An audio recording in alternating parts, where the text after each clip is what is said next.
Hola a todos. Bueno, les comentaba que este video es extra. Extra significa que no contiene temas que ustedes se van a encontrar dentro de la evaluación de un examen, ni tampoco son temas que quizá pertenezcan a las directrices del curso de álgebra lineal. Sin embargo, yo considero que algo muy importante de esta asignatura es que a veces se pierde la relación que tiene esta asignatura con todo lo que nosotros vemos o casi todo lo que nosotros vemos en matemáticas. ¿Sí? Y al estar en una carrera de ingeniería, pues casi todas las asignaturas tienen que ver con algo de matemáticas. Entonces yo quiero que en este video ejercitemos esta parte de relacionar lo que nosotros estamos viendo en álgebra lineal con otras asignaturas. Vamos a plantearlo hacia dos asignaturas en particular que ustedes ya cursaron, que son las asignaturas de álgebra y de cálculo y geometría analítica. Entonces vamos a aterrizar algunos temas de los que hemos estado platicando últimamente en los videos anteriores a dos particularidades en estas dos asignaturas. ¿Cuál es el objetivo entonces de este video? Que ustedes empiecen a dimensionar las implicaciones que tiene el estudio del álgebra lineal en otras asignaturas que estén llevando actualmente o que vayan a llevar en un futuro. Si ustedes empiezan a ejercitar esto de estar relacionando lo que estamos platicando aquí con otras asignaturas, entonces seguramente que le van a ir sacando mejor provecho a sus siguientes asignaturas. Entonces vamos a concentrarnos en los últimos temas que hemos platicado, que es definición de transformación lineal, núcleo y recorrido de una transformación lineal, y el último tema que platicábamos, que es el de matriz asociada a una transformación lineal. Entonces vamos a empezar son dos ejercicios en total y al final del video les voy a platicar un poco de las rutinas que me pidieron que les compartiera, se las voy a compartir, les voy a platicar un poco de cómo funciona para que ustedes puedan manipularlas y o adaptarlas para su beneficio. ¿Sí? Entonces vamos a empezar con este ejercicio que tiene mucho que ver con uno que ya habíamos resuelto anteriormente. Dice, sea el espacio vectorial de polinomios de grado 3 o menor, con coeficientes reales, y sea f una transformación lineal cuya regla de correspondencia es la siguiente. Entonces tenemos una transformación f que tiene dominio en el espacio de polinomios de grado 3 o menor y un codominio en el espacio de polinomios de grado 3 o menor. Y ya nos están diciendo que esta transformación es lineal. Todo polinomio de grado 3 o menor, entonces lo mapea al mismo espacio de polinomios de grado 3 o menor. Nos piden encontrar la matriz asociada a esta transformación referida a bases canónicas y además encontrar el núcleo y recorrido. Bueno, lo primero que tenemos que anotar es algo que ya habíamos platicado si mal no recuerdo, en el primer video del tema de transformaciones lineales. Es que esta regla que tenemos aquí, en esencia, hace referencia al proceso de derivación de polinomios. Si yo tengo un polinomio de grado 3 con esta estructura, ax cúbica más bx cuadrada más cx más d, si nosotros lo derivamos, pues vamos a encontrar que sería 3ax cuadrada más 2bx más c. Entonces, esta regla de correspondencia la podemos relacionar de forma directa con ese proceso de derivación de polinomios. Entonces vamos a ver, este ejercicio está sobre todo orientado primero a cómo es que nosotros podemos relacionar la matriz asociada a esta transformación con una matriz que en realidad lo que va a ser capaz de hacer esta matriz es derivarme cualquier polinomio de grado 3 o menor a través de un producto de matrices. Y también vamos a sacar conclusiones de qué me representa el núcleo y el recorrido en un proceso de derivación. Entonces este es el esquema del problema, el esquema que yo siempre les voy a sugerir que construyan, siempre que les estén planteando un problema, sobre todo ya en estos de transformaciones lineales, donde se involucran ya varios de los conceptos que hemos ido platicando en álgebra lineal. Entonces dominio y codominio en un espacio de polinomios de grado 3 o menor, ambos espacios entonces al ser el mismo tienen la misma dimensión que en estos 4. Significa entonces que cada una de las bases que nosotros podamos encontrar para estos espacios vectoriales tiene que tener 4 vectores, que en este caso van a ser 4 polinomios. En estos dos espacios está definida una transformación lineal que se llama f, que entonces lo que va a hacer es mapearme o tomar a un vector del dominio, por ejemplo un vector b, y encontrar su imagen en el codominio. ¿Sí? este es un problema que vamos a involucrar a la matriz asociada a la transformación.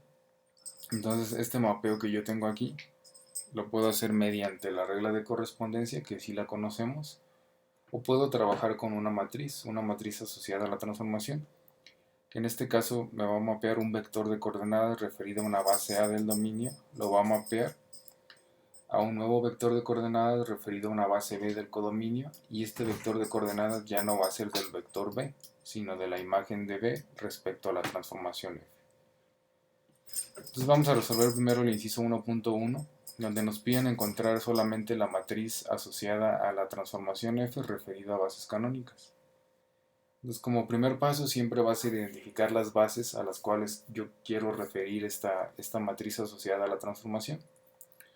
Y bueno, para coincidir con el esquema que tenemos aquí, y como en todos los ejercicios que hemos resuelto, base A va a ser la del codominio, base A es la del dominio y base B es la del codominio. Al ser el mismo espacio vectorial de polinomios de grado 3 o menor, entonces yo voy a tener la misma base para el dominio y la misma para el codominio. Que si tomo la canónica de este espacio de polinomios, entonces esta base canónica del espacio de polinomios de grado 3 o menor tiene los polinomios x cúbica, x cuadrada, x y 1, en ambas bases de dominio y codominio. Vamos a trabajar entonces con esta base. Si nosotros quisiéramos construir entonces la matriz asociada a esta transformación, la vamos a construir con esta expresión que tenemos aquí, que lo que contiene son los vectores, con primero las imágenes de los vectores de la base A del dominio, ¿sí? Y estos van a estar como vectores de coordenadas referidos a la base B del codominio, ¿sí? Que es esta que tenemos aquí. Al tener un dominio y un codominio en el mismo espacio vectorial, que son espacios obviamente de la misma dimensión, yo estoy esperando aquí una matriz cuadrada. Una matriz cuadrada que entonces va a ser de tamaño 4×4. Ya hemos platicado que es dimensión de codominio por dimensión de dominio. Ahora, como estoy trabajando con bases canónicas, ya hemos también platicado esto, el proceso se simplifica bastante, ¿sí? ¿Cómo podemos construir entonces la matriz de forma directa siempre y únicamente que estemos en bases canónicas? Bueno, decíamos que íbamos a relacionar cada renglón de la matriz con cada coeficiente del polinomio en este caso. Por ejemplo, yo es que tengo un polinomio de grado 3, entonces el primer renglón de la matriz asociada a la transformación, yo voy a concentrarme en el coeficiente que tenga este polinomio de grado 3, ya en la imagen del polinomio, ¿sí? El segundo renglón va a estar asociado a x cuadrada, el tercero a x lineal y el último al término independiente. Y cada columna de la matriz entonces va a estar asociada a cada una de las variables de las cuales depende la regla de correspondencia. En este caso yo tengo una expresión en función de a, de b, de c y de d, ¿sí? Eso es muy importante, no confundir este procedimiento con el que nosotros hacemos cuando tenemos, por ejemplo, un conjunto generador y queremos revisar si es un conjunto linealmente dependiente o independiente. Donde ahí lo que hacemos es hacer, por ejemplo, en este caso sería a igual con 1, b, c y d igual con 0. Y ese sería mi primer vector, que yo lo acomodaría como primer renglón de una matriz. Aquí cambia un poco la estructura que estamos haciendo, sí tiene que ver porque esto es equivalente a construir la matriz transpuesta. Pero entonces, ya sea como ustedes lo quieran ver, este es el que yo les sugiero. A mí me parece que es bastante claro cómo vamos a construir la matriz asociada, y esto aplica solamente cuando estamos en bases canónicas. Entonces, así como platicábamos en videos anteriores, voy a empezar con el grado 3 para x. Y entonces todo lo que voy a colocar en el primer renglón es el coeficiente que tenga x cúbica, ya en la imagen del polinomio. Entonces, como aquí ni siquiera aparece x cúbica, significa que todos los coeficientes de a, b, c y d van a ser 0 para el término de x cúbica. Me voy al siguiente renglón, donde van a estar contenidos todos los coeficientes que acompañen a x cuadrada. Y si me voy a la imagen del vector, que representa la imagen de cualquier polinomio del dominio, aquí sí tengo un coeficiente para x cuadrada. Ese coeficiente es 3a. Significa que en la columna que corresponde a las a's, yo voy a colocar un 3. Y como es todo lo que tenemos aquí, todo lo demás sería 0.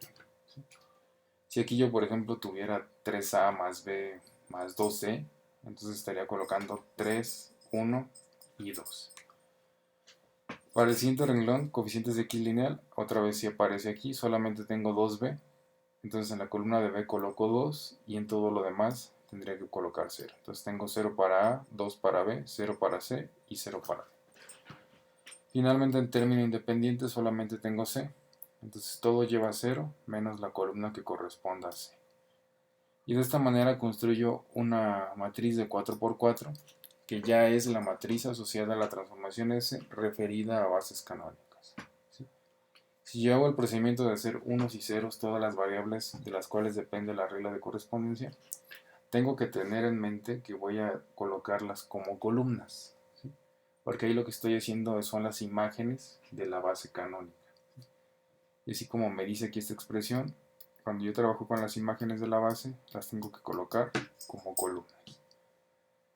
Entonces, para ese caso, entonces yo hago a igual con 1, b, c y d igual con 0. Me quedaría el polinomio 3x cuadrada más 0x más 0. Entonces, si coloco este polinomio como columna, entonces sería 0 para x cúbica, 3 para x cuadrada, 0 para x y 0 como término independiente. Después hago b igual con 1, a, c y d igual con 0. Entonces me quedaría el término 2x y aquí está el 2 en el renglón de las x y 0 lo demás. Y así puedo terminar de construir mi matriz asociada. Entonces como ustedes lo quieran ver, yo recomiendo un poco más este. A mí me parece que queda más claro y que evita un poco las confusiones, ¿sí? Pero al final ustedes deciden cuál se les facilita más. Entonces con esto ya damos respuesta al inciso 1. Decíamos que siempre que tengamos la posibilidad de utilizar bases canónicas las vamos a utilizar porque podemos aplicar un procedimiento así de simple para poder encontrar la matriz asociada a una transformación. ¿Y qué me representa esta matriz? Bueno, esta matriz me va a servir porque si yo quiero encontrar, por ejemplo, la imagen de cualquier polinomio, yo lo puedo multiplicar por esta matriz, bueno, sus coordenadas, que en este caso en bases canónicas serían los coeficientes del polinomio, y voy a encontrar su imagen, otra vez como vectores de coordenadas. Ya nada más tendremos que hacer la relación cuál es el coeficiente de x cúbica, de x cuadrada, de x lineal y del término independiente. Entonces, como esta transformación nos representa la derivada de un polinomio, yo podría estar derivando polinomios con esta matriz, ¿sí? Ustedes podrían poner como ejemplo un polinomio aquí de grado 3, los coeficientes de ese polinomio, multiplicarlo por esta matriz, y lo que van a obtener son los coeficientes de la derivada de ese polinomio. Entonces, ¿qué me representará el núcleo y el recorrido de esta matriz si yo lo relaciono con la derivada de los polinomios? Bueno, primero vamos a encontrar el núcleo y el recorrido, ¿sí? Para encontrar el núcleo decíamos entonces que buscábamos el conjunto de vectores del dominio cuya imagen sea el cero del codominio. El cero del codominio pues es el polinomio 0x cúbica más 0x cuadrada más 0x más 0.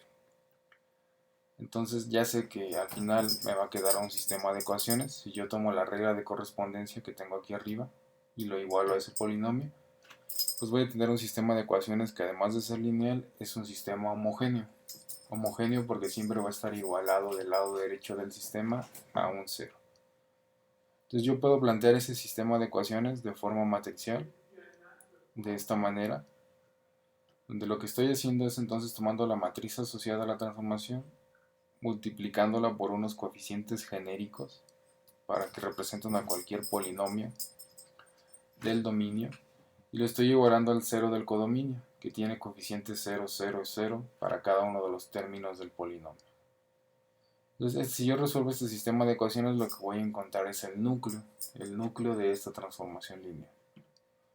¿Cómo resolvíamos en álgebra estos sistemas de ecuaciones? Cuando yo los tenía escrito en forma matricial, pues construíamos una matriz aumentada en la que me quedo con la matriz de coeficientes y la aumento con el que llamábamos vector de resultados, para obtener una matriz con esta estructura, y ya podíamos escalonar y nos quedaba un sistema equivalente con una solución mucho más sencilla que la del sistema original.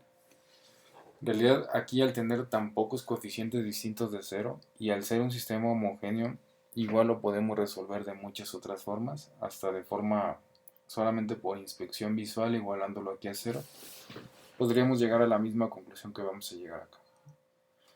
Pero bueno, esto es para repasar un poco de cómo es que nosotros podemos resolver sistemas de ecuaciones a través de una matriz aumentada. Entonces tenemos este sistema y de lo que se trataba es de construir una forma escalonada de este sistema, es decir, ceros bajo la diagonal principal. Aquí ni siquiera tenemos que hacer transformaciones elementales del tipo de multiplicar a un renglón por un escalar y sumarlo. Solamente vamos a hacer un reacomodo de los renglones porque en realidad este sistema ya tiene una forma escalonada, solamente hay que hacer un reacomodo. Y el reacomodo esencialmente consiste en llevarnos este renglón que ya está lleno de ceros al final del sistema o de la matriz aumentada. Entonces si hacemos ese movimiento ya vamos a tener un sistema que está escalonado, es decir, todos los términos bajo esta diagonal principal ya son cero.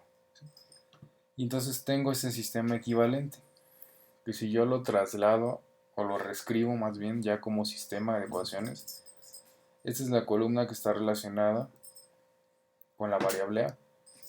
Esta es la que está relacionada con b, con c y con d, entonces tendría 3a igual con 0, 2b igual con 0, c igual con 0 y el último renglón me estaría dando 0a más 0b más 0c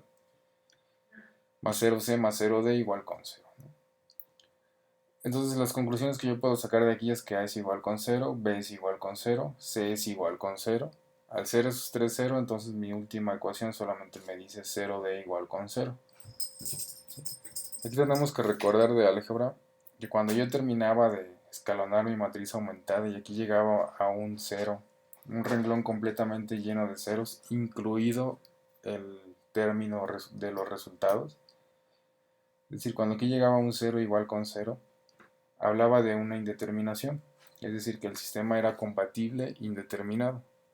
Era muy distinto cuando yo llegaba, por ejemplo, aquí a un 0D y que aquí tuviera cualquier número real distinto de 0, por ejemplo un 3.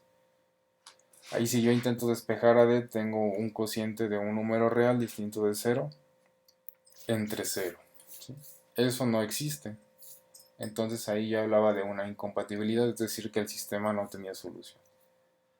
Entonces aquí lo que yo tengo con esta expresión es una indeterminación del tipo 0 entre 0, donde yo puedo decir entonces que en realidad hay infinitas soluciones. No importa qué valor tome D en esta ecuación, así sea de 3 millones, 0 por 3 millones es igual a 0, entonces se va a cumplir esta igualdad. Significa entonces que la conclusión que tenemos de las tres ecuaciones de arriba es que A igual con B igual con C, todas ellas iguales con 0. Pero D en realidad puede tomar cualquier valor, es decir, cualquier número real. Entonces, la solución de este sistema de ecuaciones, ya cuando lo llevamos a un polinomio con esta estructura, va a ser igual a 0x cúbica más 0x cuadrada más 0x más d, siendo d entonces cualquier número real. Si yo lo reescribo, bueno, primero lo pruebo. Si yo sustituyo este polinomio que acabamos de encontrar en la regla de correspondencia, pues encuentro que sí, efectivamente cumple para cualquier polinomio que tenga esta estructura. Es decir, que todos los términos sean 0 menos el término independiente. Si yo lo evalúo en la regla de correspondencia, voy a obtener como imagen el 0 del codominio. Entonces ya puedo escribir esto como núcleo. En mi núcleo va a contener a todos los polinomios con esta estructura, siempre señalando entonces que D puede tomar cualquier valor en los números reales. ¿Sí? Y entonces la dimensión de ese núcleo tiene que ser 1.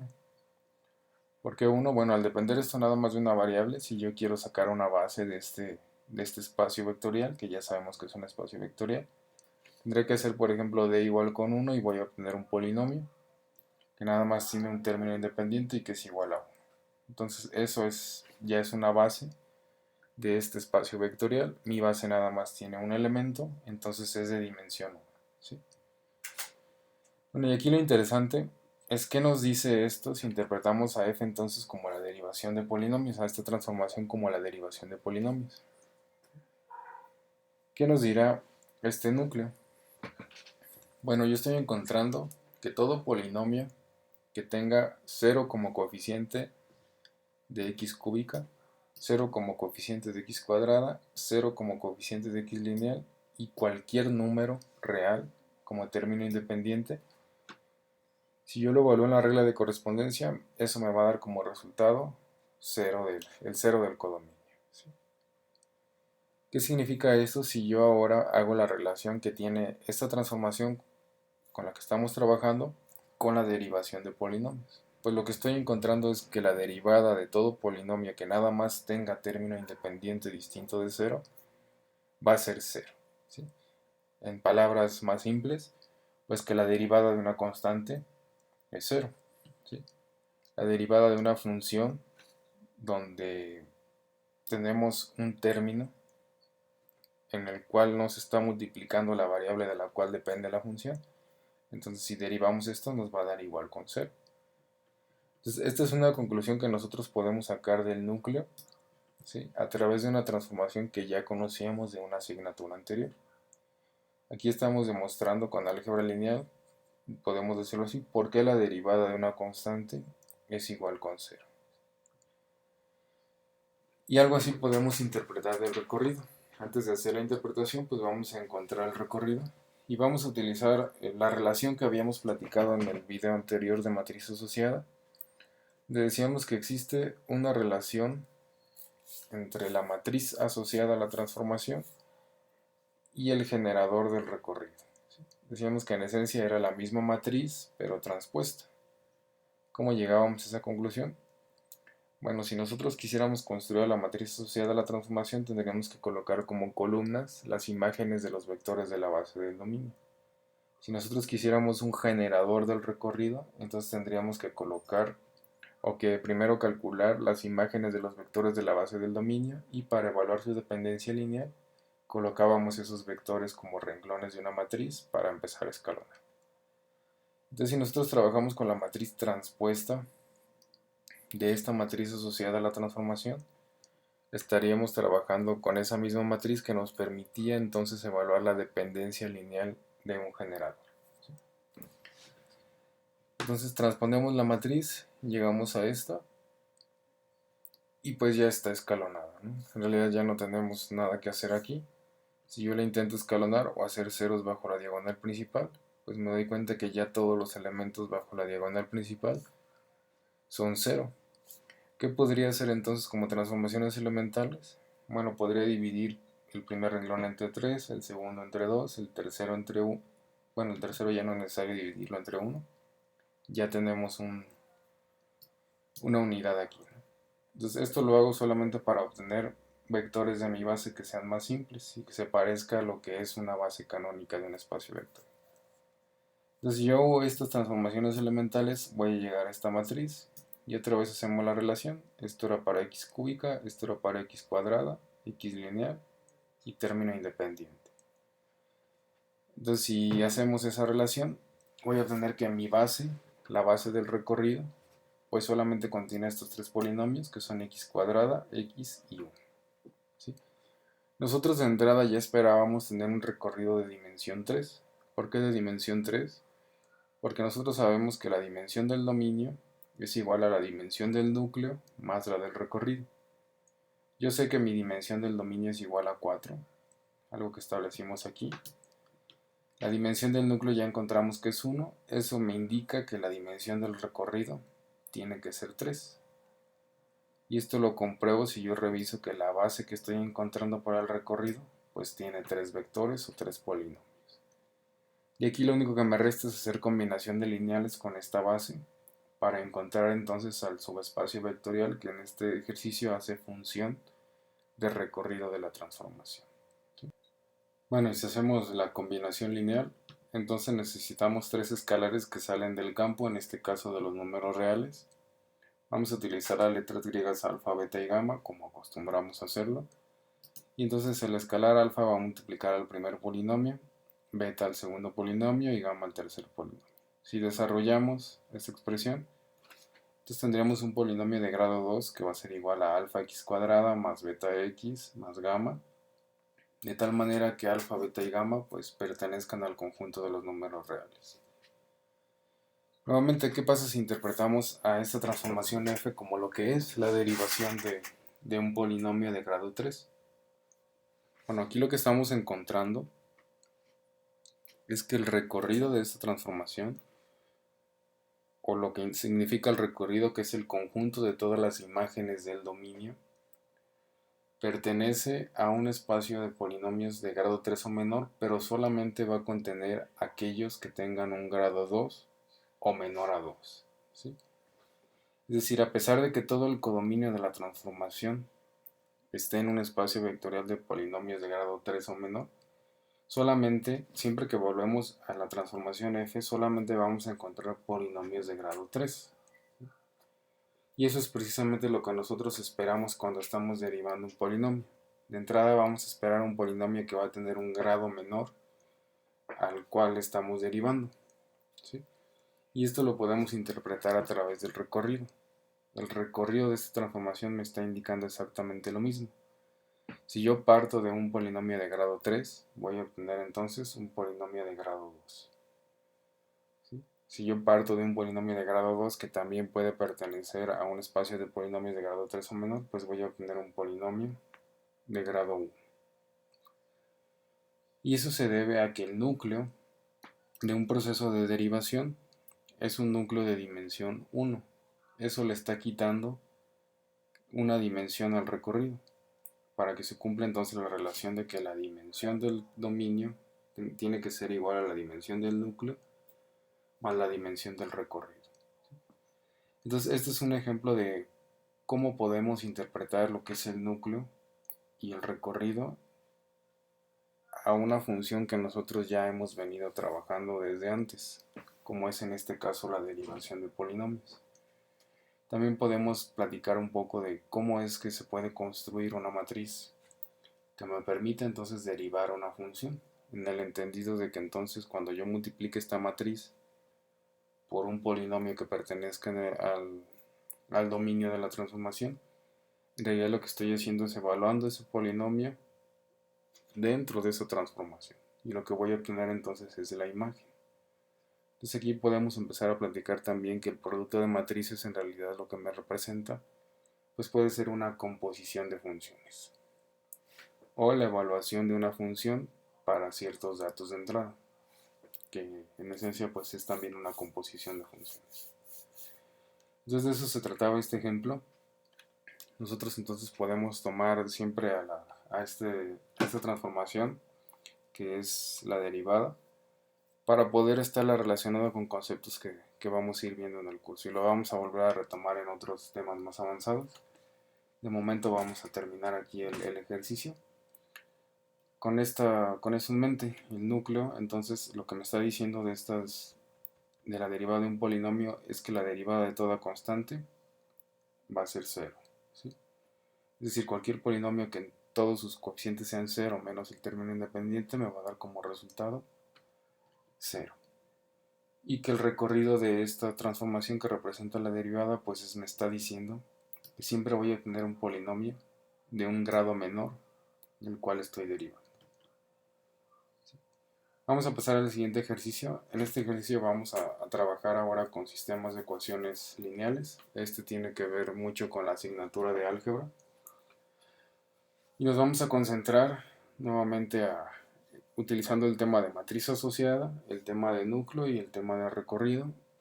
Nos vamos a meter un poco al determinante de qué nos representa el determinante de una matriz asociada a una transformación. Y también vamos a platicar un poco de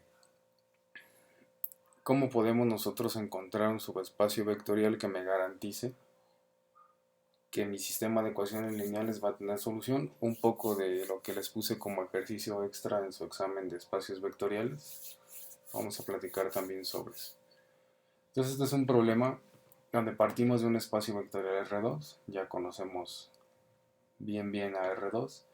Existe una transformación lineal definida en este espacio vectorial. Vamos a trabajar entonces con este espacio vectorial como dominio y como codominio. Ya no estamos muy lejos de que nosotros podamos asumir que toda transformación lineal que esté definida con un dominio y un codominio en el mismo espacio vectorial le vamos a poder llamar operador lineal.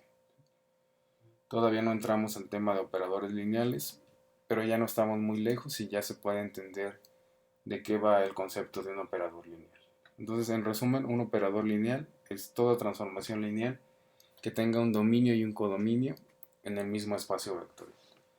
Ya hemos trabajado con muchos ejercicios donde tenemos un dominio y un codominio en el mismo espacio vectorial, entonces a todas esas transformaciones lineales también les pudimos haber llamado operadores lineales sin ningún problema. Entonces este es un operador lineal, pero para seguir consistentes con el avance que llevamos del temario le vamos a seguir llamando transformación lineal, ¿sí? Como primer inciso nos piden encontrar a la matriz asociada a la transformación, otra vez en bases canónicas. Nos piden encontrar al vector B del dominio, cuya imagen es el vector B grande 5, -1 del codominio, planteando un sistema de ecuaciones lineales. Es decir, esto es muy similar a cuando encontramos el núcleo. Cuando encontramos el núcleo tomamos la regla de correspondencia, igualamos al 0. Ahora en lugar de igualar al 0 vamos a igualar a este vector, ¿sí? Después nos piden encontrar una relación entre el recorrido de la transformación, que es en esencia el espacio columna de la matriz asociada, y el conjunto de vectores B que hacen que el sistema de ecuaciones lineales tenga solución. Entonces nos vamos a detener con mucho detalle en lo que nos están pidiendo aquí, concentrándonos primero en la relación entonces entre el recorrido de una transformación y el espacio columna de la matriz, que es algo que ya platicamos también en el video anterior y en la sesión de dudas. Finalmente nos piden encontrar el determinante de la matriz asociada a la transformación. Más que encontrar el determinante, que es algo muy sencillo, va a resultar una matriz de 2 por... Vamos a platicar entonces del concepto del determinante. ¿Qué me quiere decir el determinante de una matriz? Les comentaba en la sesión de dudas, bueno, este es un tema que yo ya les había comentado a mis exalumnos de álgebra. El enfoque que le vamos a dar ahora obviamente ya involucra más conceptos de álgebra lineal y vamos a poder profundizar un poco más o formalizar un poco más muchos de los conceptos que en ese entonces solamente les mencioné así por encima. Entonces vamos a empezar a solucionar este problema. Primero la interpretación de la información que nos están dando. Entonces dominio en R2, codominio igualmente en R2, dimensión de dominio es igual a 2, dimensión de codominio es igual a 2. Entre estos dos espacios está la transformación T, con dominio en R2 y codominio en R2, que me permite entonces encontrar la imagen de todo vector B del dominio en el codominio, ¿sí? Y que la matriz que yo quiero encontrar, que es lo que me piden como inciso 1, entonces va a ser una matriz referida a una base A del dominio y a una base B del codominio, que me va a permitir entonces tomar a un vector de coordenadas referido a la base A del dominio y encontrar un vector de coordenadas referido a la base B del codominio, pero ahora de la imagen de ese vector respecto a la transformación T. Entonces esta es la interpretación del problema. Vamos entonces a encontrar esta matriz que, como nuevamente estoy trabajando con bases canónicas, voy a tomar la base canónica de R2 para el dominio y la base canónica de R2 igualmente para el codominio.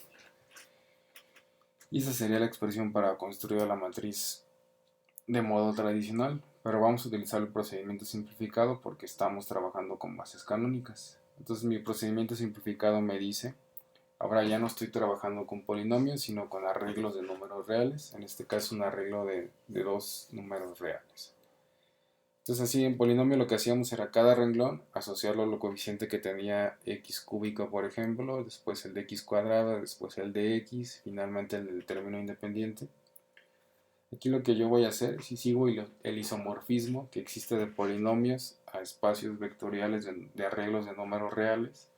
Entonces lo que yo tendría que colocar aquí como primer renglón son los términos que pertenezcan al primer miembro del arreglo de números reales. ¿Cómo es esto? Este es un arreglo que tiene dos números reales. Finalmente x y y son números reales. Si yo realizo esta operación es un único número real y de este lado tengo otro número real. Entonces esto que le podemos llamar el primer término del número real es lo que voy a colocar como primer renglón. Y esto que es el segundo término lo voy a colocar como segundo renglón. Y cada una de las columnas entonces la voy a relacionar así como en polinomios a cada uno de los términos de los cuales depende la regla de correspondencia, ¿sí? Entonces así es como vamos a construir la matriz. Entonces primer renglón tomo el primer término, ¿sí? O el primer miembro de este arreglo de números reales. Tengo 2x menos y, entonces sería aquí 2 para x y menos 1 para y. Me voy al siguiente renglón, que es x más 3y, entonces aquí tendría 1 para x y 3 para y. Y así de forma muy sencilla ya construyo la matriz asociada a esta transformación T. Una matriz de 2 por 2, dimensión de codominio por dimensión de dominio. Como inciso 2.2, lo que me pedían era encontrar a un vector B tal que su imagen, o tal que la imagen de ese vector B sea igual al vector 5, menos 1 del codominio. ¿Sí? Decía que les comentaba que era un proceso muy similar al del núcleo, donde encontrábamos o planteábamos que íbamos a encontrar cualquier vector del dominio que tuviera como imagen el 0 del codominio. La diferencia es que ahora no vamos a tener un sistema de ecuaciones homogéneo, porque en lugar de igualarlo al vector 0,0, que sería el 0 del codominio, lo voy a igualar a este vector que me están dando aquí. Y mi objetivo va a ser encontrar a este vector B. ¿Sí? Es decir, el valor que tiene que tener en X y en Y este vector B, para asegurar que como imagen este vector va a tener el 5, menos 1 del codominio. Entonces tomo la regla de correspondencia tal cual y le igualo al vector 5, menos 1. En el inciso o en la redacción inicial me pedían utilizar un sistema de ecuaciones, pues este sistema de ecuaciones sale entonces de tomar a este miembro e igualarlo al primer miembro del lado derecho. Obtengo entonces la ecuación 2x menos y igual a 5.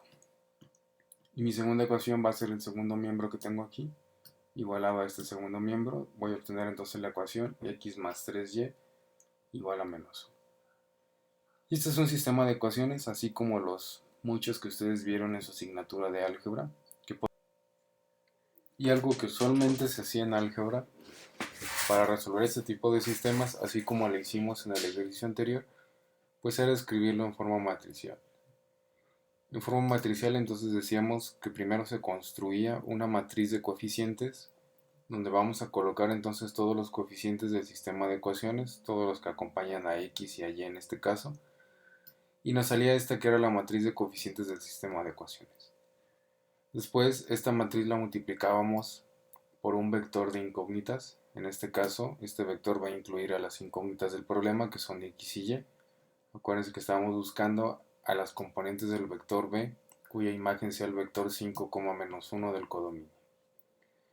Entonces esto va a estar igualado a un vector de resultados, que en este caso está dado por los miembros de la imagen del vector que estamos buscando.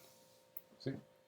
Y entonces lo podíamos escribir de forma más condensada, diciendo que A iba a ser igual a la matriz de coeficientes, este vector B igual al vector de incógnitas, y este vector B grande igual al vector de resultados.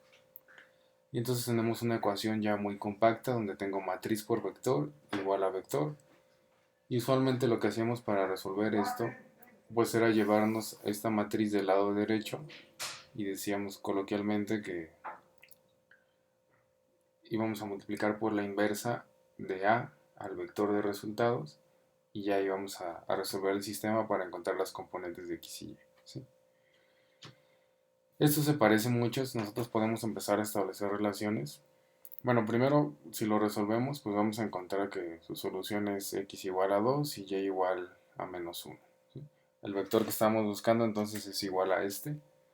Este es el vector que, como si yo lo meto a la regla de correspondencia, me va a dar como resultado 5, menos 8. Lo podríamos comprobar.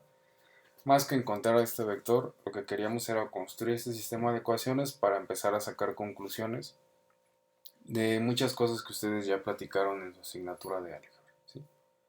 Una de ellas, bueno, yo creo que la que nos da pauta para poder hablar de todo lo demás, ¿sí?, es que esta matriz que nosotros tenemos aquí, que le llamamos matriz de coeficientes asociada a un sistema de ecuaciones, no es otra cosa más que la matriz asociada a la transformación. Si nosotros comparamos esta matriz con la que obtuvimos acá, nos damos cuenta que es exactamente la misma matriz. ¿Sí? Si esta matriz es igual a la asociada a la transformación, y aquí la estoy multiplicando por un vector del dominio, y estoy obteniendo como resultado un vector de codominio, pues la relación que guarda con esta ecuación es directa. ¿Sí? ¿Qué me dice esta ecuación? La ecuación que hemos estado utilizando para matrices asociadas a la transformación, que la voy a multiplicar por un vector de coordenadas referido al dominio y voy a obtener la imagen de ese vector ahora como sus coordenadas del codominio. Si yo estoy utilizando bases canónicas, pues ya sé que podría prácticamente desaparecer estos corchetes que tengo aquí, ¿sí? ¿Por qué? Porque las coordenadas del vector van a coincidir con el mismo vector, no tengo que estar buscándolas, y entonces en esencia tengo lo mismo que está aquí arriba, ¿sí? Esto que yo lo saco de un sistema de ecuaciones lineales, entonces en realidad es lo mismo que tengo como la ecuación esencial, por así decirlo, de una matriz asociada a la transformación. Entonces nosotros ya habíamos trabajado desde álgebra, quizá desde antes, con matrices asociadas a transformación. No es en realidad un tema nuevo que se acaba de ver en álgebra lineal, es algo que ustedes ya habían platicado, ya habían trabajado desde antes. Solamente que aquí en álgebra lineal le vamos a dar un poco más de formalidad, que ya le hemos estado dando. Entonces lo que podemos concluir aquí es que todo sistema de ecuaciones lineales en realidad lo puedo interpretar como una transformación de tipo lineal, ¿sí? Es decir, ese sistema de 3 ecuaciones lineales o 4 o las que sean, en realidad los puedo juntar en una única regla de correspondencia que me represente una transformación lineal, ¿sí? Y que esa matriz de coeficientes que yo obtengo de un sistema de ecuaciones lineales no es otra cosa más que la matriz asociada a esa transformación lineal. Entonces todos los conceptos que platicaron en álgebra, donde decíamos que podíamos invertir esta matriz, que esa matriz podría ser singular, podría ser no singular, si es singular no va a tener inversa, si es no singular si tiene inversa. Todas estas conclusiones que sacábamos de la matriz tienen su fundamento en el álgebra lineal de una matriz asociada a la transformación, incluso el determinante, como vamos a platicar más adelante, ¿sí? Entonces este es el objetivo de este ejercicio, que relacionemos esos conceptos que ya traen ustedes de su asignatura de álgebra con los que estamos viendo en álgebra lineal, ¿sí? Entonces en el inciso 2.3 lo que nos pedían era encontrar una relación entre el recorrido de la transformación, que es en esencia el espacio columna de la matriz asociada, y el conjunto de vectores B que hacen que el sistema de ecuaciones lineales tenga una solución. Entonces aquí vamos a platicar varios conceptos. Primero vamos a recordar algo que yo les comentaba en la sesión de dudas y que se platica también en el video anterior. Es cómo puedo hacer una relación directa entre el recorrido de una transformación y el espacio columna de una matriz asociada. Y después vamos a ver cómo esto se relaciona con un conjunto de vectores B que hacen que el sistema tenga o no tenga solución en dado caso. Que eso tiene que ver mucho con el ejercicio extra que resolvieron en su examen de espacios vectoriales, ¿sí? Entonces vamos a empezar con lo primero. Vamos a olvidarnos de entrada de espacio, columna y de recorrido. Nosotros podríamos tomar este sistema de ecuaciones lineales, ¿sí? Quizá lo hicieron en álgebra, y reescribirlo de esta forma, donde tengo entonces a la incógnita x que multiplica la columna 1 de esta matriz, más la incógnita y que multiplica la segunda columna de esta matriz, ¿sí? X y y, pues ese es un sistema donde íbamos a encontrar x y y en los números reales, ¿sí? Entonces podrían ser escalares. Estas dos columnas entonces yo las podría tratar como vectores de R2, y los está igualado a un vector. Entonces esto no es otra cosa más que una combinación lineal de las columnas de la matriz de coeficientes.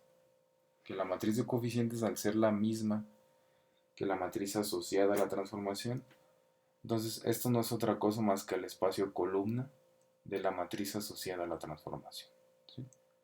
El espacio columna, recordamos entonces que era el espacio que yo podría generar a través de combinación de lineales de todas las columnas de una matriz. Si estas columnas eran linealmente independientes, entonces me formaban una base del espacio columna. Si eran linealmente dependientes, entonces yo tenía que quitar a todas las columnas que fueran linealmente dependientes para poder formar una base del espacio columna y generar al espacio columna. Este espacio el espacio columna de una matriz asociada a la transformación, pues es exactamente igual al recorrido de una transformación. ¿Por qué? Porque ya hemos platicado en varias ocasiones. Yo construyo esta matriz asociada a transformación colocando como columnas a las imágenes de los vectores de la base. Es decir, cada uno de estos sería un vector que pertenece al conjunto generador del recorrido. Y aquí están dispuestos estos vectores que son generadores del recorrido como columnas de la matriz asociada a la transformación. Entonces, cuando yo encuentro el espacio columna de esta matriz, lo que estoy haciendo es combinaciones lineales con los vectores que son las imágenes de los vectores de la base del dominio. ¿Sí? Es por eso entonces que el espacio columna de esta matriz tiene una relación directa con el recorrido de la transformación. ¿Sí? Ahora, ¿qué me representará el recorrido o el espacio columna en un sistema de ecuaciones? Bueno, decíamos que lo que tenemos aquí es una combinación lineal, ¿sí? Donde yo estoy formando a este vector b, que no se me tiene que olvidar que es el vector de resultados que tengo aquí.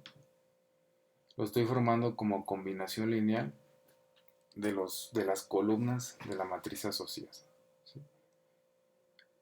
Ahora, esto así como está, ¿sí? Me está diciendo, es un problema en el cual yo tendría que encontrar los valores de x y de y, es decir, de los escalares del campo, que multiplicados por estos dos vectores me igualen al vector que tengo aquí. ¿Sí? En este problema y en el ejercicio que ustedes resolvieron en su examen, nos piden que nos concentremos en el conjunto de vectores que yo podría sustituir aquí como b. ¿Sí? Es decir, un sistema de ecuaciones lineales como tradicionalmente lo vemos, es que tomamos a este vector como dato de entrada, siempre es conocido, y entonces buscamos x y y que hacen que el sistema de ecuaciones quede completamente satisfecho. Y decíamos que había varios tipos de sistemas de ecuaciones, en esencia compatibles e incompatibles. Compatibles los que sí tienen solución, no necesariamente única, e incompatibles los que no tienen solución. Visto desde el punto de vista de álgebra lineal, ¿sí? Si este sistema se puede resolver para encontrar los escalares x y y que me generen a este vector b, yo aquí estoy diciendo varias cosas. Uno, que b tendría que pertenecer al espacio columna de la matriz asociada a la transformación. ¿Por qué? Porque estos dos vectores me están formando la base de ese espacio columna. Si yo puedo formar a través de combinaciones lineales de esa base al vector b, pues no estoy diciendo otra cosa más que b pertenece al espacio columna de la matriz asociada a la transformación. ¿Sí? ¿Qué otra cosa estoy diciendo aquí? Bueno, si yo ya establecí que el espacio columna y el recorrido de la transformación son lo mismo, entonces cuando este sistema sí se puede resolver, estoy diciendo que b pertenece al recorrido de la transformación, lo cual si lo pensamos un poco es algo hasta cierto punto obvio. ¿Por qué? Porque yo tomo una transformación, si yo encuentro el recorrido de esa transformación, tengo al conjunto de todas las imágenes de todo el dominio de la transformación. Entonces, si este vector b pertenece a ese conjunto de imágenes de todo el dominio, pues significa que sí existen los escalares del campo que me permitan generar a este vector. Si este vector b no pertenece al recorrido de la transformación, sigue perteneciendo al codominio pero no al recorrido. Entonces no voy a poder encontrar a su correspondiente vector en el dominio. Entonces, para que este sistema sea compatible, es decir, para que tenga solución, B tiene que pertenecer al espacio columna de la matriz o B tiene que pertenecer al recorrido, ¿sí? Que estamos diciendo lo mismo. Espacio columna y recorrido es el mismo espacio vectorial. B entonces tendría que pertenecer a ese espacio para que este sistema fuera compatible, ¿sí? Entonces esa es la relación que guarda. Yo puedo agrupar entonces a todos los vectores B que hacen que el sistema sí tenga solución Y ese conjunto de vectores B entonces no es otra cosa más que el recorrido de la transformación o el espacio columna de la matriz asociada a la transformación. Esa es una conclusión muy importante de sistemas de ecuaciones lineales. ¿Sí? Entonces, si lo relacionamos únicamente con el espacio columna, olvidándonos un poco del recorrido, era lo que yo les estaba preguntando en su examen. ¿Sí? Que ustedes se dieran cuenta, en el examen yo les puse una matriz que era singular, es decir, las columnas de esa matriz, o los renglones, como lo quieran ver, eran linealmente dependientes. Y les pedía primero encontrar el conjunto de vectores B, este que está aquí, que hacía que el sistema de ecuaciones lineales sí tuviera solución. Entonces, a pesar de que yo tenía una matriz que no iba a poder invertir, todavía estaba la posibilidad de que el sistema fuera compatible e indeterminado. ¿Sí? Es decir, así como el ejercicio que acabamos de resolver anteriormente. Tenemos una matriz, esta es una matriz singular, tiene un renglón lleno de ceros, es algo que no vamos a poder invertir. Eso no significa que el sistema de ecuaciones lineales asociado no tenga solución, en realidad tiene infinitas soluciones para este caso. Cuando una matriz es singular, entonces tenemos que recordar que el sistema asociado a esa matriz o es incompatible, es decir, que no tiene solución, o es indeterminado, compatible e indeterminado, que tiene infinitas soluciones. Entonces, si nosotros, lo que yo les preguntaba en su examen era encontrar primero a ese conjunto de vectores B, ¿sí?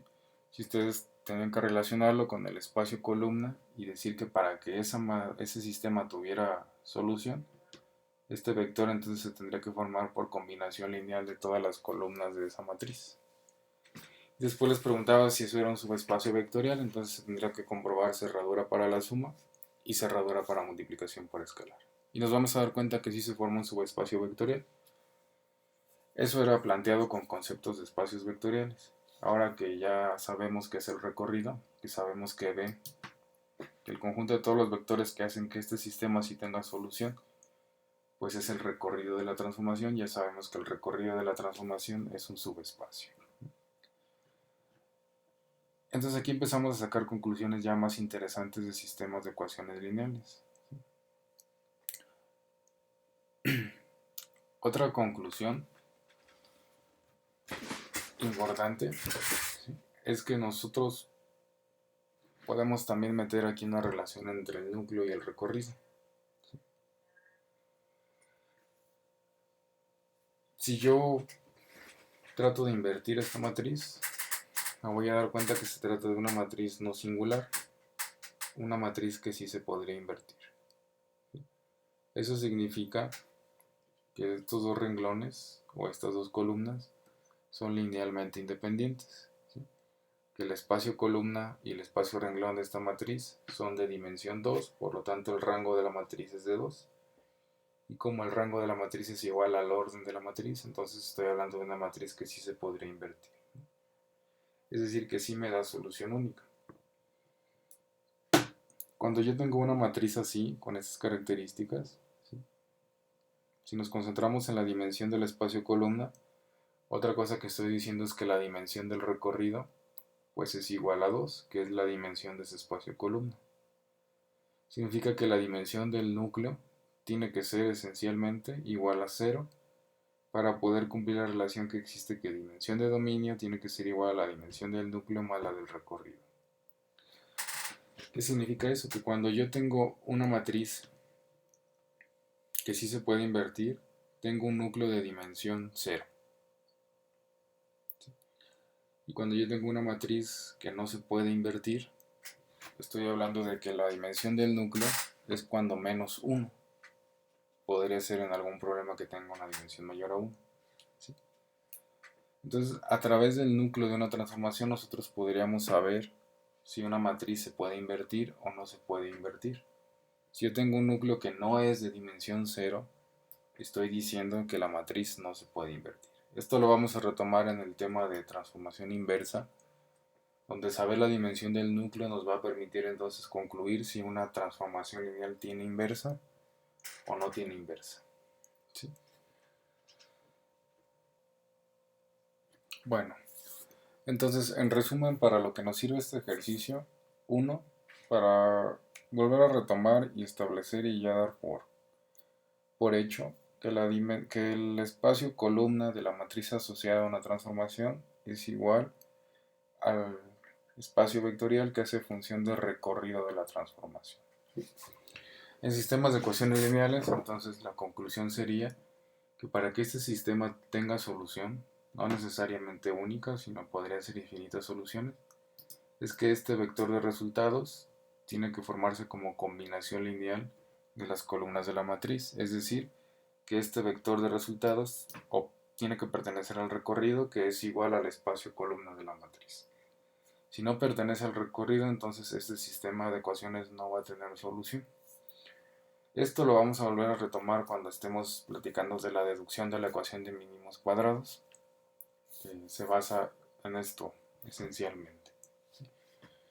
Entonces finalmente, este conjunto de todos los vectores B que hacen que el sistema sí tenga solución, pues es el recorrido de la transformación. Entonces yo definitivamente sí puedo formar un subespacio con ese conjunto, ¿sí? En el último inciso lo que nos piden, bueno, es encontrar el determinante de la matriz asociada a la transformación. Siendo una matriz de 2 por 2, pues ya sabemos que el determinante se calcula multiplicando de forma cruzada 2 por 3, producto descendente, y le vamos a restar el producto ascendente de la diagonal invertida, que sería 1 por menos 1. Entonces al final concluimos que el determinante de esa transformación es igual a 7. ¿Sí? Algo que muchas veces se omite en álgebra o se platica muy por encima es el concepto de determinante. En realidad, que nos digan qué es el determinante. Si ustedes se van a muchos libros de álgebra, el concepto que tienen de determinante van desde lo más simple, que nos dicen que es un número que resulta de hacer ciertas operaciones con los elementos de una matriz, o también a veces nos dicen que nos platican cómo se calcula en lugar de decirnos qué es, ¿no? Por ejemplo, si nos definen al determinante de una matriz de 2 por 2, pues seguramente nos van a decir que es el resultado de multiplicar los elementos de la diagonal principal y de restarle el producto de los elementos de la diagonal invertida. Pero no nos dicen, o nos dicen de forma muy confusa qué es. Bueno, vamos a ver un concepto del determinante que se basa en esencia utilizando transformaciones lineales y dándole un contexto completamente gráfico al problema de definir al determinante, ¿no?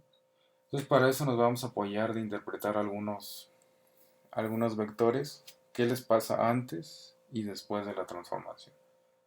Nosotros ya hemos visto cómo se ven de forma gráfica las transformaciones lineales, entonces vamos a volver a verlo de esta manera, pero ya se podrán imaginar qué es a lo que me refiero aquí, ¿no? Entonces proponemos tres vectores, que son estos, el vector 2, menos 1, el vector 1,1 y el vector 2,1. Si yo los evalúo en la regla de correspondencia, voy a obtener estas imágenes, ¿sí?, de estos tres vectores. Ahora, bueno, vamos a ver cómo se ve gráficamente la transformación. Bueno, gráficamente, en esta rutina que les voy a pasar, no les voy platicando cómo funciona poco a poco. Primero definimos la dimensión que tiene en el dominio la transformación que vamos a utilizar. En este caso tenemos una dimensión con dominio, un dominio con dimensión 2, perdón. Y aquí vamos a colocar la matriz asociada a la transformación. Tiene los componentes 2, menos 1 en el primer renglón y 1,3 en el segundo renglón, que es esta transformación que tenemos aquí, ¿sí? Entonces de la transformación, esta rutina automáticamente la escala para un valor de k que va variando entre 0 y 1. Este valor de k lo que hace entonces es partir de una matriz identidad que no haría nada a mi espacio vectorial, ¿sí?, le va sumando matrices hasta que llega a esta matriz. De esa manera podemos construir una escala del efecto geométrico que tiene esta transformación sobre la transformación original, sobre una transformación identidad que no haría nada en el espacio vectorial, ¿sí? Entonces, aquí si yo cambio la matriz voy a obtener distintos efectos. Este en particular es el que está asociado a esta transformación que estamos trabajando, ¿no? Entonces es una especie de rotación y de expansión, por así decirlo. Aquí lo que yo quiero que nos concentremos es en aquellos vectores que nos están definiendo el problema, es decir, en este vector 2, menos 1, 1,1 y 2,2. ¿Qué les pasa antes y después de la transformación? Entonces, para eso nos vamos a apoyar un poco de GeoGebra para sacar algunas conclusiones un poco más detalladas de la transformación general. Entonces, aquí yo tengo graficado al vector 2, menos 1, ¿sí? Que es el primero que tenemos aquí, 2, menos 1. Si a este vector le aplicamos la transformación, pues le está pasando el efecto que ya vimos con la animación anterior, solamente que ahora nos estamos enfocando solamente en ese vector, ¿sí? Si se dan cuenta, los ejes X y Y, al formar parte del espacio vectorial R2, entonces también se están modificando, ¿sí? Tienen un efecto similar a los que tiene el vector que nos concentramos, ¿no? Entonces pasamos de coordenadas 2, menos 1 y al final de la transformación tenemos coordenadas 5, menos 1, ¿sí? Que es lo que tenemos aquí. Igual con el vector 1,1, si ahora nos concentramos con el vector 1,1 y lo transformamos, ahora llegamos, concluimos que tiene como imagen el vector 1,4, ¿sí? Que es este de aquí, y lo mismo pasaría con el vector 2,2. Ahora, esto que se ve aquí como un rectángulo, nos vamos a regresar al primero que era el 2, menos 1. Esto que se ve aquí como un rectángulo azul son las proyecciones ortogonales del vector sobre los ejes tradicionales X y Y.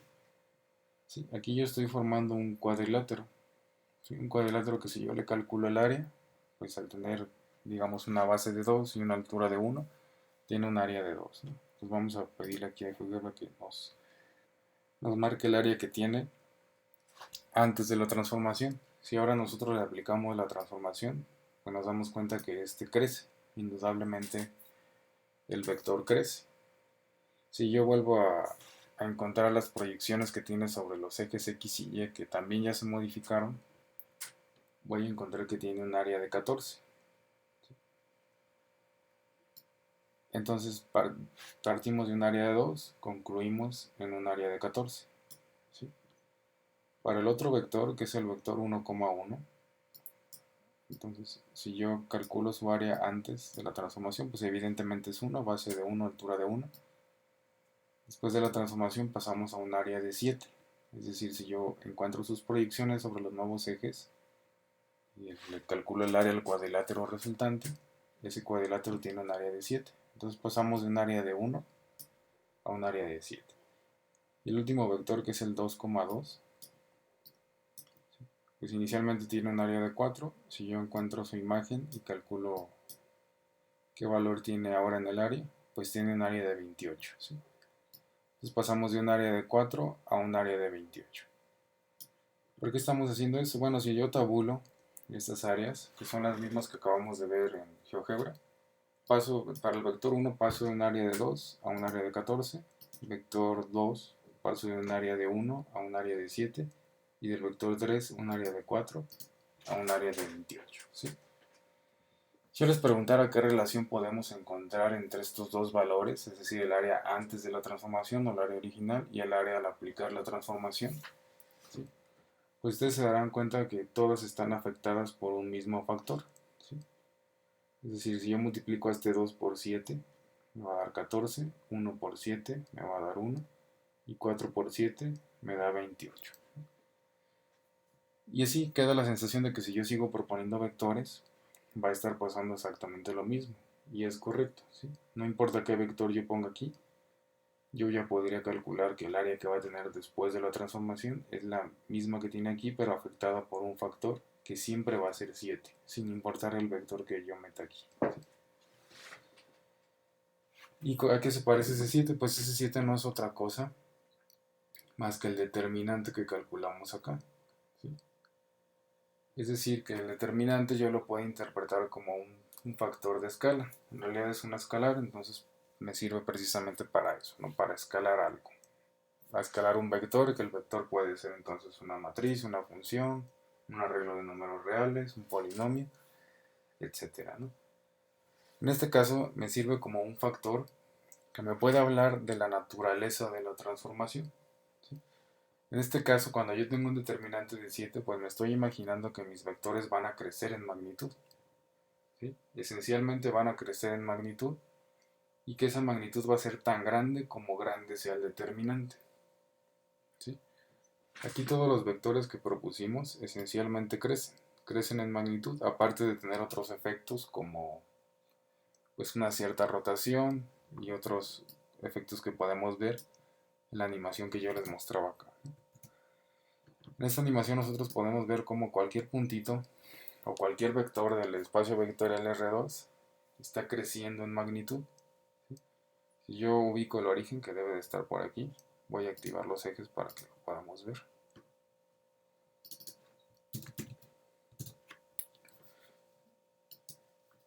El origen que está aquí, bueno, el vector 0,0 pues evidentemente sigue siendo 0 antes y después de la transformación. Es el único vector que permanece ahí, entonces yo puedo aproximar que el núcleo de la transformación solamente contiene el vector 0. Ahorita vamos a platicar sobre eso.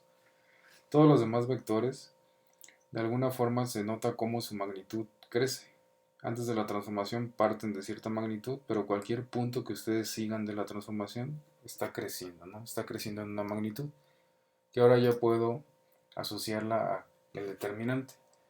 ¿Sí? Si yo trato de calibrar esa magnitud o ese cambio que está teniendo el vector antes y después de la transformación a través del área, entonces ya puedo decir que esa área va a estar afectada 7 veces, ¿sí? Va a crecer 7 veces. ¿Qué pasaría entonces si yo tuviera una transformación con un dominio y un codominio en R3 y calculo el determinante de la matriz, que ahora va a ser de 3×3? Pues que ahora, en lugar de estar relacionando el área del vector antes y después de la transformación, voy a estar relacionando el volumen del vector que puedo construir proyectándolo los tres ejes antes y después de la transformación. Entonces el determinante nos puede decir cosas también del núcleo y el núcleo del recorrido de la transformación que vamos a platicar ahorita, ¿no? Aquí yo les puse 3 preguntas interesantes. Aquí yo sugiero pausar el video, ustedes las lean y traten de responderlas.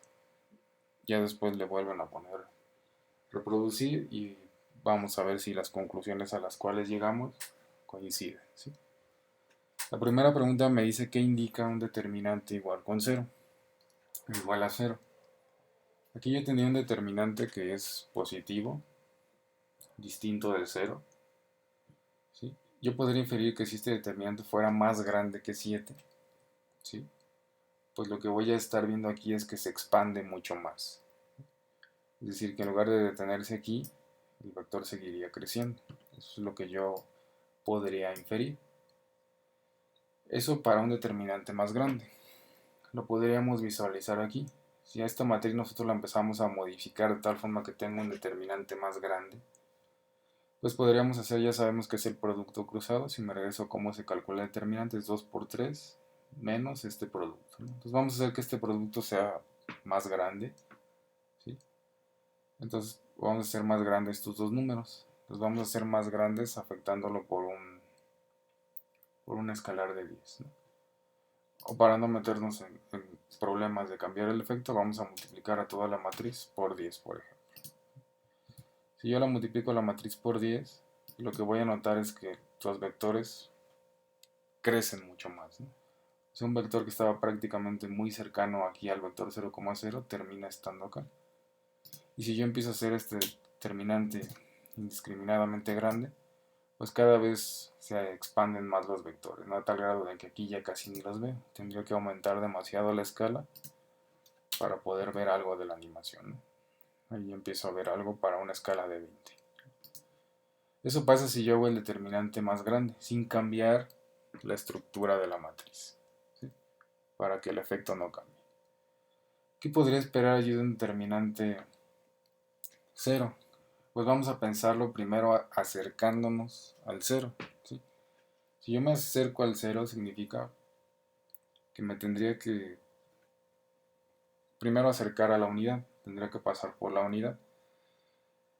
Tener un determinante igual a 1 entonces implicaría que este 2 de aquí terminaría siendo 2 antes y después de la transformación, ¿sí?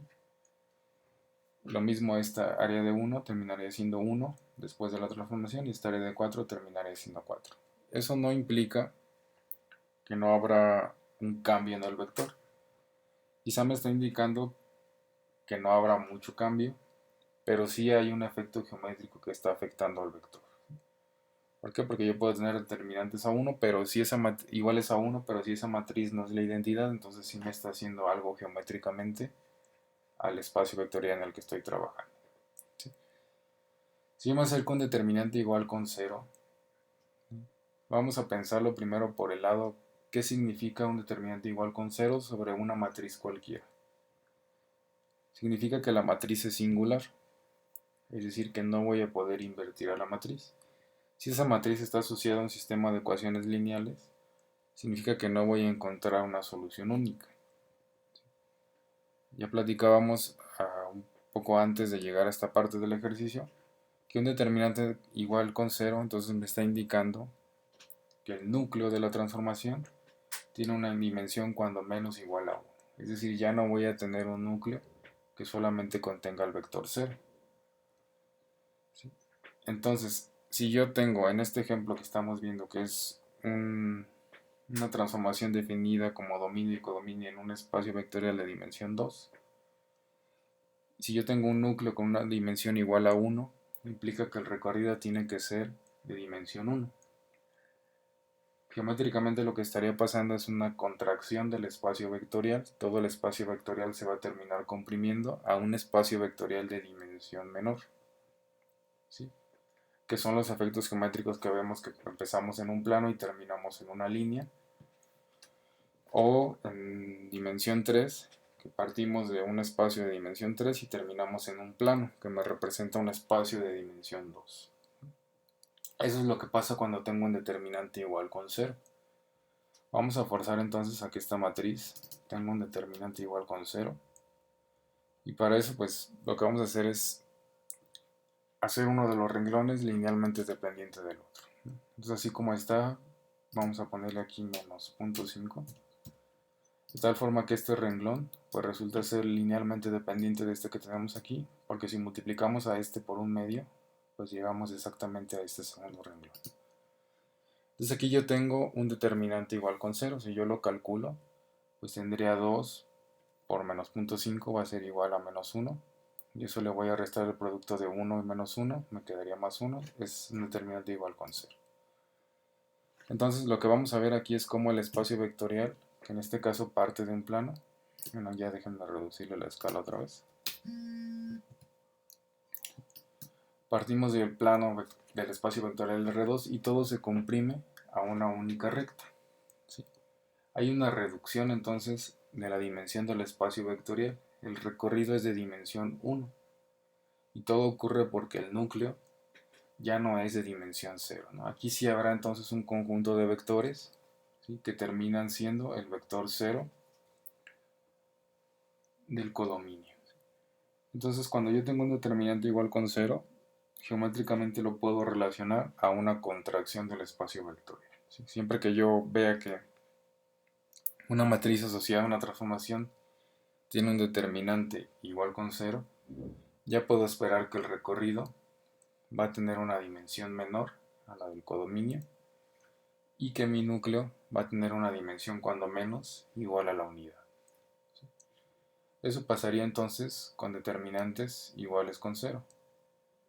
La siguiente pregunta era, ¿qué indica un determinante negativo? Bueno, si seguimos esa tendencia que tenemos aquí terminamos en una línea recta. La pregunta es, ¿qué pasará si ahora mi determinante es negativo? Bueno, ya se imaginarán ustedes que lo que está pasando va a ser una especie de reflexión. Entonces vamos a partir de la matriz original.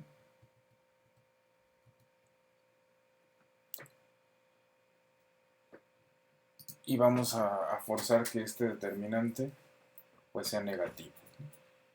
Así como lo calculamos, entonces teníamos 2 por 3 menos 1 por menos 1 y nos daba 7. Vamos a modificar la matriz. Aquí no vamos a poner especial cuidado en que no se altere el efecto. Entonces vamos a hacer negativo este producto de 2 por 3 y vamos a ver qué le pasa a la matriz, ¿no? Si yo aquí le agrego un -1, entonces ya con eso garantizo que aquí me va a dar -6. -6 más 1, entonces ya tengo un determinante negativo. Entonces vamos a ver qué pasa con determinantes negativos. Decíamos que tenía que ocurrir una especie de reflexión, ¿sí? Que es lo que estamos viendo aquí. Voy a disminuir un poco más la escala. ¿Sí?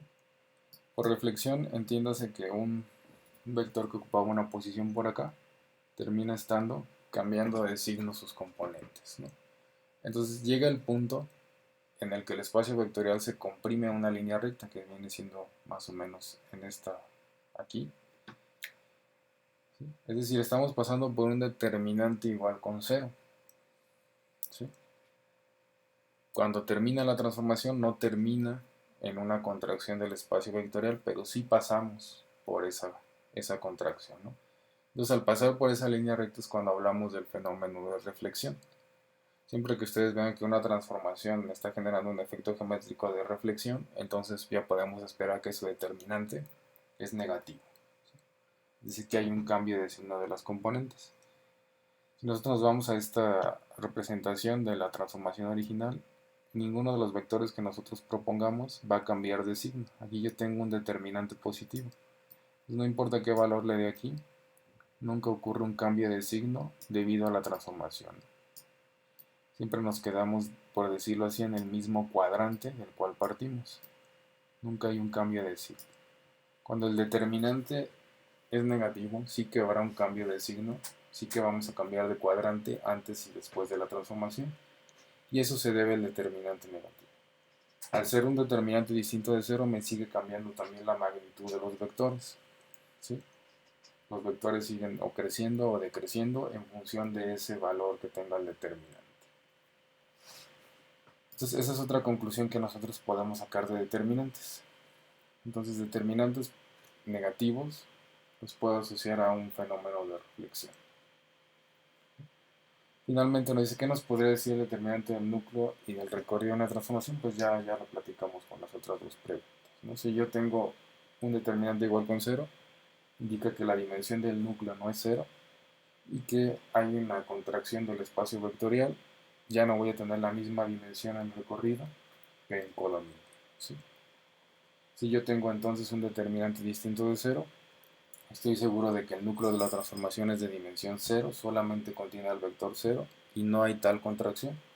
Las dimensiones de dominio y recorrido, las dimensiones de codominio y recorrido entonces van a coincidir y estoy hablando en esencia del mismo espacio vectorial. Si nos vamos al ejemplo anterior, pues el determinante de esta matriz claramente es 0, entonces tengo un núcleo que no tiene dimensión 0 y hay una contracción del espacio vectorial dado que el recorrido es de dimensión menor a la del codominio. Entonces son muchas las conclusiones que nosotros podemos sacar todo esto que ya se vio en álgebra, pero si ahora lo extrapolamos o lo relacionamos con los conceptos que hemos ido platicando.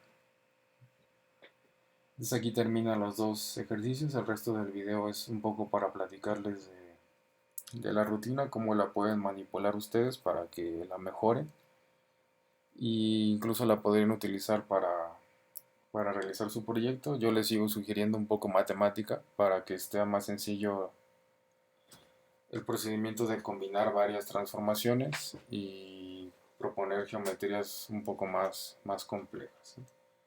Sin embargo, si quieren utilizar esta rutina que yo les voy a pasar, adelante. Igual si la quieren modificar para que puedan hacer lo que ustedes quieran, pues podría ser considerado como criterio para un puntaje adicional. Entonces les voy a platicar.